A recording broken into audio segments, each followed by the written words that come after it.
Hello, this is Reverend Don Lewis coming to you from beautiful Florida. And today our question comes to us from Reverend Paul. And Reverend Paul writes and asks me to speak to the subject of humor in ritual. But Reverend Paul goes on to say that the reason he is asking this is because he has an excellent student who's doing very well in all respects, except finding humor in mistakes and being able to deal with mistakes and things that don't go quite right. And therefore this is really two questions. The first is about humor in ritual, the second is about how to handle your mistakes.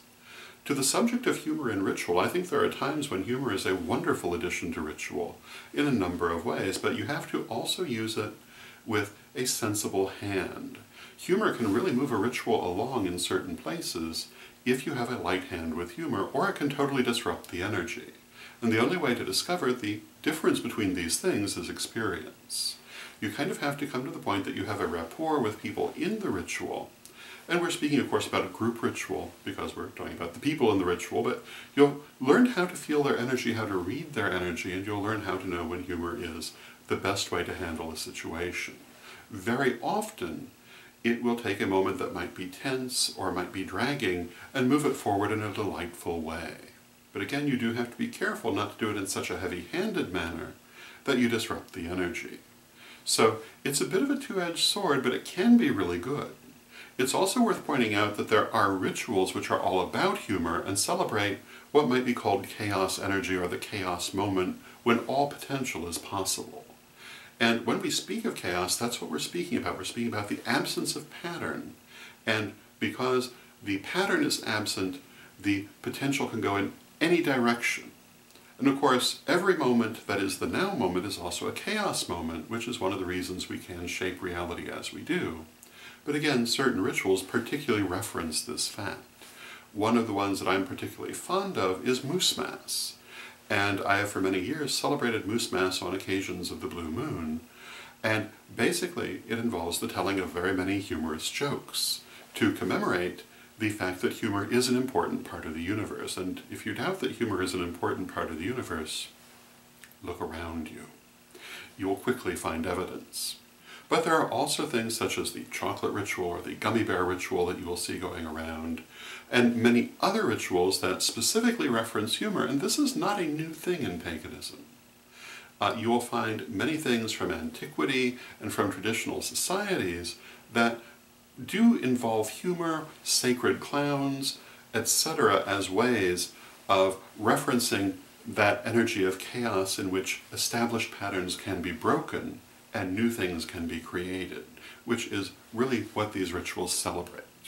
So I think that humor very much can have a place in ritual and even be the subject of the ritual in a manner of speaking. And so I would never say it's a bad thing. Again, one must be careful not to be so heavy-handed that you disrupt the energy, but that's something you learn by doing. Now, as to the second part of this question, how do you handle mistakes? Well, you know, you're always going to make them. Being human means we make mistakes, so never think that your ritual will be mistake-free. Many rituals will be, of course, but no matter how long you practice, there's always going to be a time you forget something, always going to be a time that something will not be quite perfect, or not as you intended, or someone, perhaps yourself, perhaps someone else, will mess up their lines, so to speak, or not do something that they're supposed to do. And all kinds of things can happen in a ritual that would be categorized as mistakes. And no matter how many years you're doing this, these things are still possible. What is important is how you handle them. And my personal opinion is that the best thing to do is to simply correct it and move on without calling undue attention to it. I've seen a lot of people who, having made a small mistake, will try to handle it in a humorous manner, not realizing that the joke they make to cover it up is the only clue that people had that there was a mistake. And that is not necessarily the best policy. However, if everyone has noticed, certainly humor is a good way of dealing with it. But in general, people don't usually notice small mistakes, and sometimes not even big ones, if the energy is not disrupted. And so my advice is to keep the energy going, keep the ritual going, do not allow the mistake to put you off stride. And chances are likely nobody's ever even going to know but you. This is particularly true if it's a change in wording from what you had anticipated, or something being out of order, which is only important because it's the order you had chosen. Now, sometimes order is important in its own right, but even then, calling attention to the mistake can sometimes be the only clue that people will have that there was one. So my advice, again, is to just kind of keep going. And as to humor, humor is wonderful. There are certainly times when humor is less appropriate than others, and times where it's more appropriate than others. And again, the intensity of the humor can be an issue. It can be overpowering, or it can move things along very beautifully.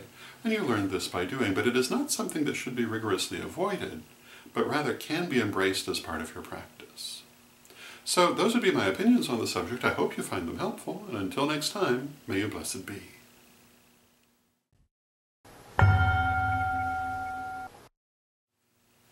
So, a Catholic priest, a Jewish rabbi, and a pagan high priestess are having an argument about religion when they walk into a bar. Now, they never did find out who put the bar there, but once they recovered from the impact, they realized that it's sometimes much more important to keep your eyes on where you're walking than it is to be arguing about religion. The Tarot of Hecate. My 100-card tarot deck, 30 years in the making, finally available to you from witchschoolstore.com. Check out a copy today.